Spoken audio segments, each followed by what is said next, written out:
Yeah, good? That's Dave, how'd good, you do? except for my butt's cold as well. Nice work. Thank you. Oh, cheers. Yeah, we'll just keep it. It's good to have you talking. Yeah.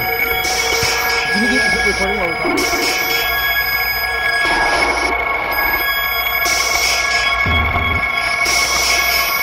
talking? Ready? Okay, cool. All right. Hey, welcome to Design Smoke. Thank you so much for joining us here today. It's a real honor to be in this beautiful Minnesota weather. I think we're at about 2 degrees today or thereabouts. Definitely. With us today in Design Smoke, it's a real big treat to have Mike Cina. Hello, Mike. Hello, Jeff. It's wonderful to have you here in your Northeast Minneapolis home. That's right. I've been a fan of yours, crepes, since the first time I met you. I think I probably met you 15 years ago, thereabouts, through Chank. How did you get to Minneapolis? Because honestly, I forgot the story.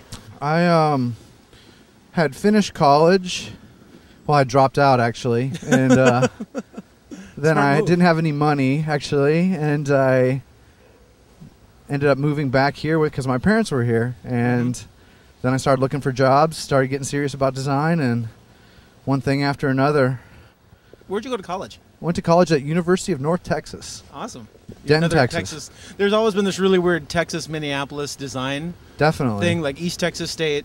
Designers have come up here and done really well, and other folks from Dallas have come up here and done really well. Collecting some snow. I think in full disclosure, I need to point out that I start every day and end every day underneath one of your prints. Really? And I don't know if you remember it, but you gave me a print a few years ago, and I think it was the stuff that later went to go on the art museum in Holland.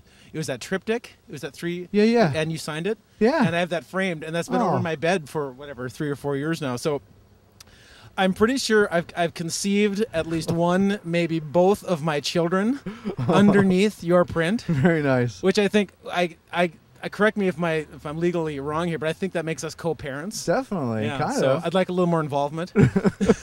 Actually, I should have a little bit more involvement. I need to make decisions. That your print has actually been there in the conception of my children is a really big deal to me.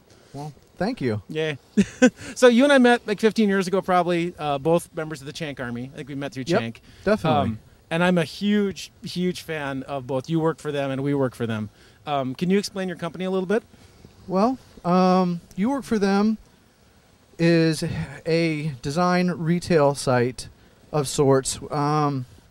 We sell books, typefaces, stock art, and other random goodness like videos, stock video. And that's about it. I mean, I don't know. It's an online shop. We don't have a physical store. The start that I can remember, it started with fonts. You were selling fonts online. Yes, you're correct. And what made you decide to start getting into what has traditionally been more of a retailer environment, like books, and particularly stock photography and stock images? Well, with typefaces, you have to have a commerce site, you know? So, I don't know, it was in about 2000, Mike Young and I had started talking about selling some typefaces, maybe 99, started talking about it, and we started saving money to build a e-commerce site. So every time we did a job together through We Work For Them, we saved up some money to, build an e-commerce site. And as soon as, we had enough money, we started building it. Yeah. Can you explain your relationship with Mike, with the other Mike? Well, we've never worked in the same studio. We've always worked remote of each other, which I've always dug. I've always thought that was really cool. Well, right now it's not as unique as it was back, in 99, 2000. I mean, back then, working over a server, like trading files over servers and things like that was pretty unique. And so we've always worked like that. I'm going to fall backwards here. Where does Mike live now? He lives in Thailand, Bangkok. Really? Yeah. How long have you been there? About 2 years now. You like it? Yeah, he does. Yeah. Now, it's hot there. What are you guys working on together right now? Just the site, not really a lot. Just keeping the site going. What percentage of your work right now is actually still doing design work or doing like custom art work that you do for clients? About 5%, I'd say. Really? Yeah. I've narrowed it down. I mean, we used to just do about 50-50, and now we've focused on You Work For Them because we felt like, put your eggs in the basket that you want you know, to develop. Yeah. I don't know if that doesn't sound right. That was No, right, it you know what makes I mean? sense. You gotta put your energy towards things that you want to succeed. Was that a mutual decision between both you and Mike? Yes. Yeah. Yeah. Well, what ended up happening is we get these clients, and they would just suck up. They suck up your time. You know how it is. Yeah, I do. They want changes after the project's done, and we just couldn't deal with that. Yeah. Do you miss it at all? Yeah. I Little mean, bit?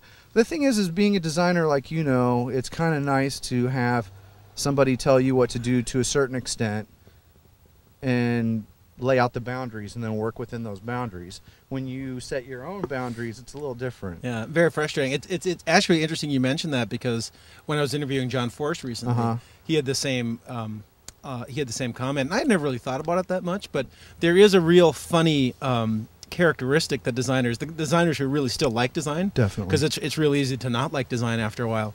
But the guys who really like design, they really require those parameters, and you really sort of look forward to them. Yeah. Because it's both focusing and it's extremely satisfying to have someone tell you, well, we need it by this date, and it has to talk to these people, and this is where it needs to go. Yeah, I agree. I mean, because I had actually never considered it in those terms.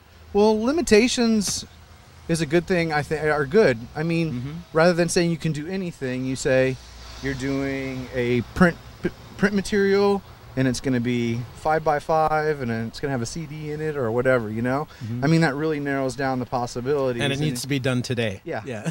And we need it tomorrow.